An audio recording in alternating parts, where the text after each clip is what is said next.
So this is Akiba Mays, and she started off helping her older sister's kids homeschool. And then she started homeschooling her own. She's actually a certified teacher. Cool. Yeah, I think she may work in a school right now, but let's go ahead and...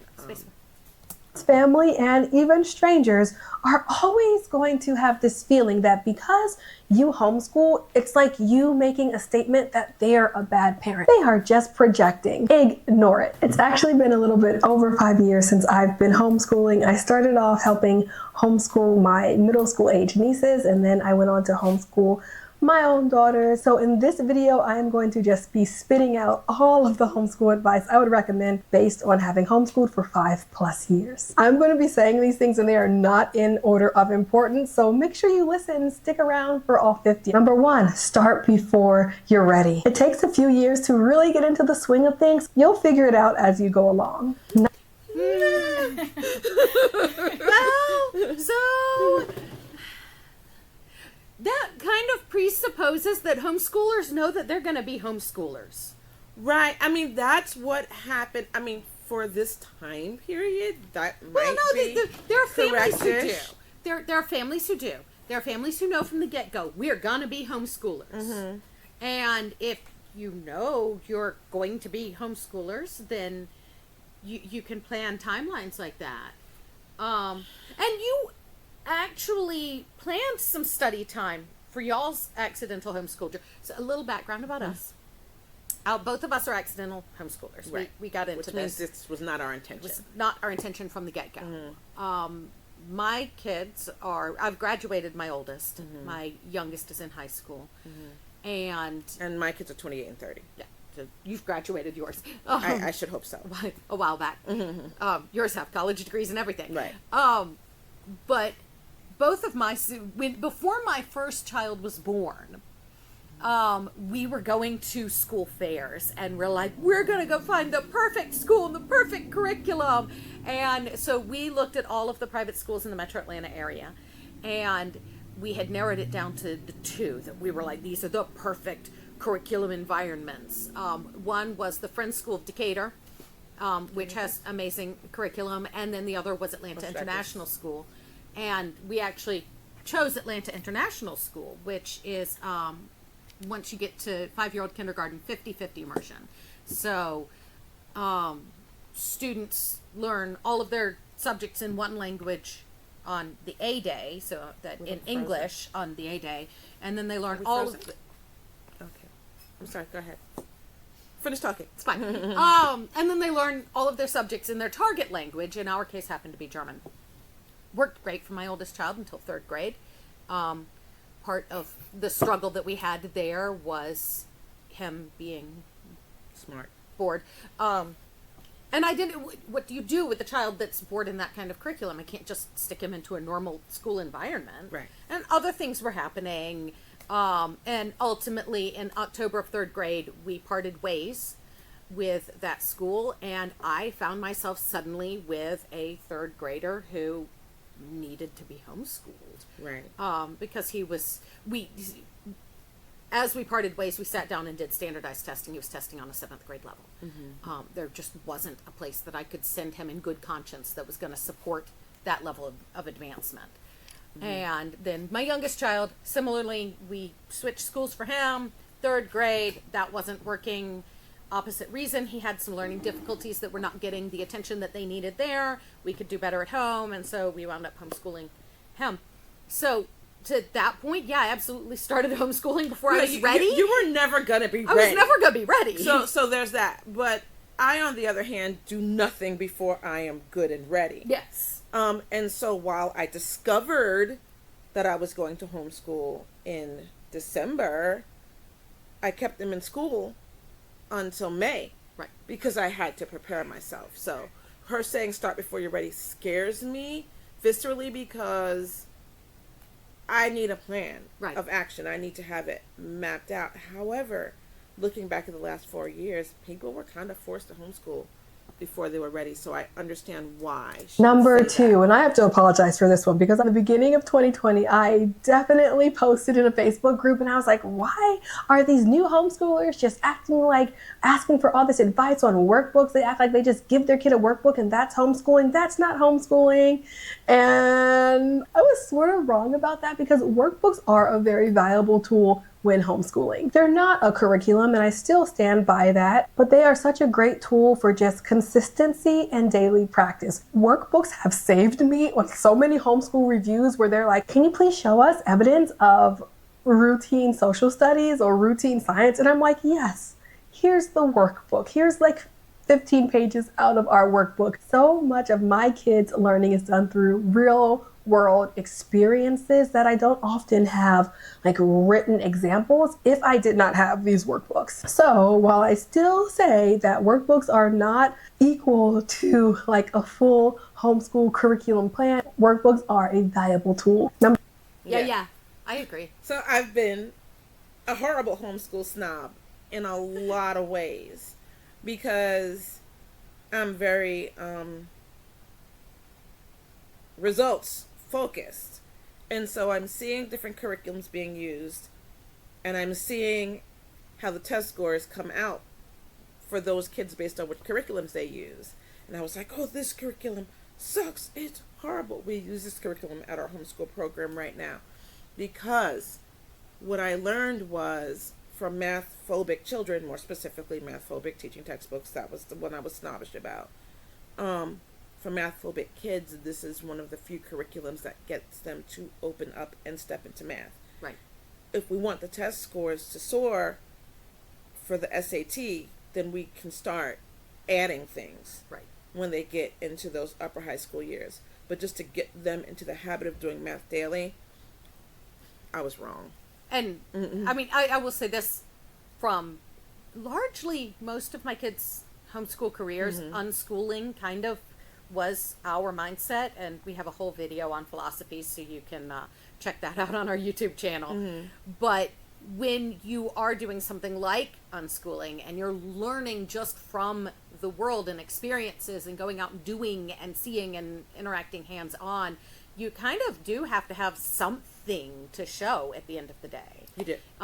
Once you get to high school, you're going to start putting together a high school portfolio, and you need examples of work. Are workbooks necessarily the way to get there? I mean, You workbooks, if you're going to unschool, workbooks are great tests. Right. They can be. You know, it's like, oh, did you absorb anything? Here, fill out these workbook pages. Right. No, absolutely they are. I can absolutely see them as a viable tool. Didn't use them myself, Now, but they're reasonable. did my children warm up to workbooks? If you call throwing them behind the dresser warming up to workbooks. I was going to say, I heard that they tucked them under sofa cushions so that you couldn't find No. them. Yeah, We had to do everything online because you couldn't hide the internet. that's fair. Yeah.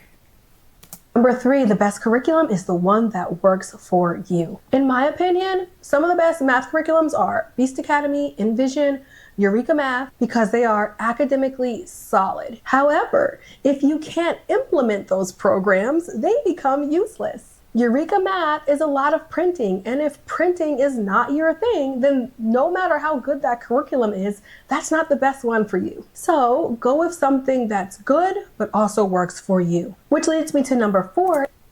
Yeah. So for fresh, brand new homeschoolers,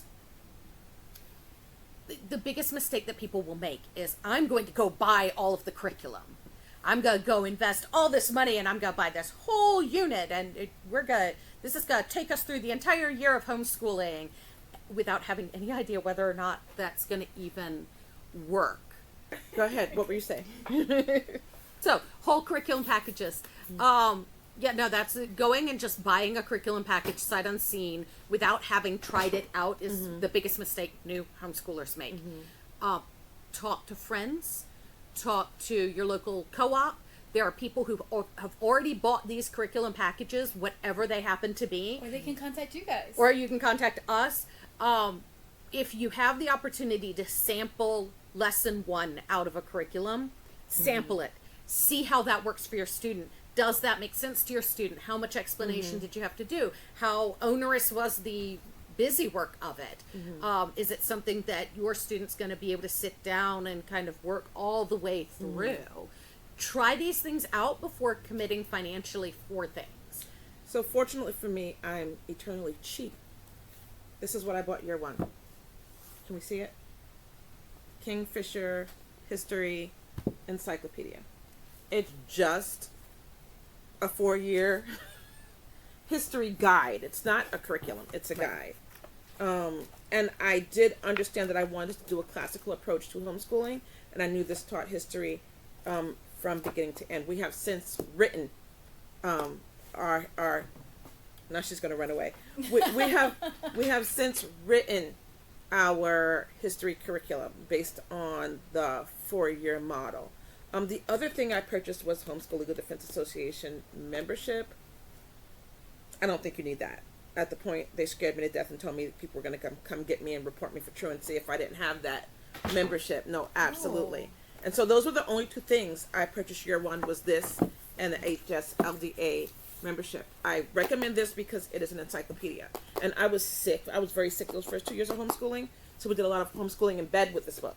Yeah. So, yeah. So if you're looking for a history curriculum, you can forget about everything we just said and go ahead and just buy ours. Right. No. So this is a great primer. Whether you wind up going with the whole curriculum or not, it's a very approachable book for fast readers. It's a 2-hour read. This walks through why you want to study history. It has some like worksheet questions for reflection. The first half really is as much for the parents as anything, and then you can guide your student through things as far as like learning priorities and stuff like that. Note taking. It talks about how to evaluate historical information, what makes a good source, what makes a questionable source, where you always kind of want to trust but verify, understand where your sources come from. We explain all of that. So this is an excellent introduction to history. It can be handled at the middle school level. It's really written for high schoolers. We also go into note taking. So if you're in a lecture hall, if you are on a museum tour, anything like that, any place that there's an opportunity to take notes, it walks you through why you want to do that and how to do that, and how to conduct research and do all that. But then we also have the history curriculum itself. But again, even with ours, And our history curriculum, Wait, where do I find it if I want to purchase? CheesePressPublishing.com. so there are Say it links. louder. There are links at CheesePressPublishing.com if you'd like to get your own copy of that. You So can also we search it are on Amazon. currently have 3 books out. So So which is I forgot to change yeah, the which is spine of the book 2. the primer, book 1 and book 2. Book 3 will be out in about a week. All 7 books will be out by February. Yep. And so if you want to start ancient history now, each book takes a month to go through. So we've got enough books out for you to be rolling with that. And right? so understand our method of teaching history, which then feeds into the curriculum that we're publishing. We teach on a classical model. It's not just history, it's history and language arts, because we believe that those things should be taught together. There's no reason to read like literature that doesn't go with the history that you're studying. Why would you be reading? Why would you be learning World War II and not be reading a Diary of Anne Frank? Things that don't make sense. Yeah, because these things, they reinforce the learning, so you get more out of it when you read it together. So there are a lot of good benefits to that. We have, again, whole videos on our particular philosophy, but we teach in a classical model, so that means that you're going to learn history over 4 years. We start with ancient history, which is what we're actively publishing, then medieval, early modern, and then modern. So all that to say, if you're a brand new homeschooler and you go to a homeschool fair with some money to burn, $150. That's it. Don't Right. spend more than that. You don't need to. Not yet. You don't know enough about you and your kids yet. Right. Yeah. Well, and if you have the opportunity, check things out, whether that's a homeschool library, whether that's looking at preview chapters online. And actually, my LinkedIn, or the CheesePress LinkedIn, has some of the preview material from that Introduction to the Study of History, It does. if you want to read through some of it. So, yeah. Or if you don't like a particular curriculum, it's not going to work. You won't come off enthusiastic. Your child will feel that, and then they're not going to do the work. So pick something that you also like and are enthused about, and not just one that someone on the internet like me tells you to use. Along those lines, number 5, the best type of homeschooling is the type that works for you and your family. A lot of people are like, do I do Waldorf? Do I do nature school? Do I do unschooling? Do I do classical learning? You can follow any of those. You can mix them up in between, but you have to do what works best for your family. And what most people will find is that they're going to be a mix of different homeschooling types. Number 6, being social. Yeah. So I'm very classical minded. I'm very college prep. We're going to college and we're going to bust that out. You're going to get into all the colleges and you're going to become whatever you're going to become. But I also don't believe in frustrating children. Right. And so it's a weird dichotomy of balance that I have chosen between approaching the information from a very stringent, critical thinking viewpoint, but also keeping it bite-sized and keeping your environment relaxed. Right. For best learning. Do you have any way that you folded different things in? I mean, we cover that. So this is where I'm absolutely sending you back to our channel, because all of the things that were just mentioned, we cover them in our homeschooling philosophy video. Yes, it's a really good video. We came to the exact same conclusion. Almost everybody is an eclectic homeschooler, which just means you've cherry picked this idea from here, this idea from here, and this idea from here to make your own. So that means you have to learn the ideas, which isn't that hard. It's not. It's not. That's why we made a video. It exists. Exactly. Okay. With people outside of the home is important to kids, and if you don't consider that, you're going to have some unhappy kids. Number 7, there's a difference between socialization and making friends. Number 8, the best place to make friends is not necessarily the best place to socialize. There are tons of places for homeschool kids to interact with one another, but that doesn't necessarily mean it's a great place for them to make friends. Making friends requires seeing the same people routinely. Therefore, number 9, sports teams or academic Yeah. Woo! That's an interesting take. So I've had this conversation with a parent recently, and I said, I've noticed that, we have a group of 20-ish kids, and a new kid will come in, and they'll leave with everyone's phone number. And I'm like, Right. don't do that. What are you doing? At least know somebody for a few weeks and Right. get to know their personality Right. before you give them that Like, sort of stop access. just throwing new- How many different colors I can turn at this point? Oh, my word. Oh, So you- all of that to say, Miss Akiba is 100% right. Go to the meetups, go to the homeschool communities to socialize, but take your time finding your bestie in that environment. Though I do also think some of She's the point crying. being, I am. No, I was laughing hard enough that I actually teared up. It's excellent. I think also some of that point, because what we just cut the video off in saying is that friendship requires constant, regular interaction. And so you'll have these opportunities for, singular events, and there might be field trip days that are irregular, or, a museum or local attraction or something like that will have a homeschool day. And so you might have the opportunity to interact with other kids, then you might never see those kids again. Right. And so that's that kind of difference between socializing and friendship as well.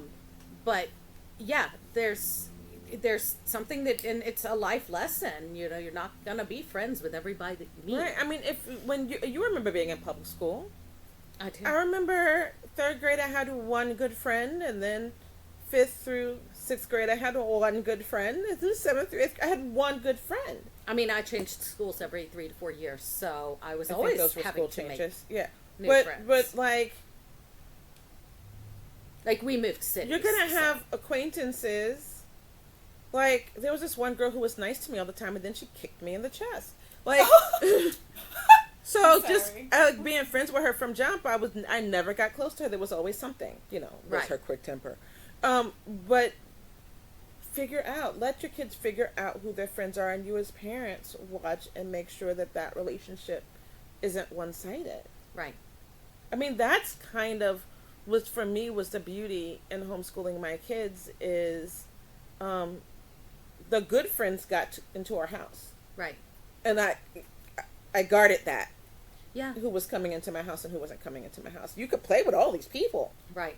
But they couldn't all come and I mean, and stand on my sofa. in the age of technology, because as you pointed out, you know, somebody will walk in the door and walk out with everybody's phone number. That's insane. Which at this age, that can be It's a lot. A lot.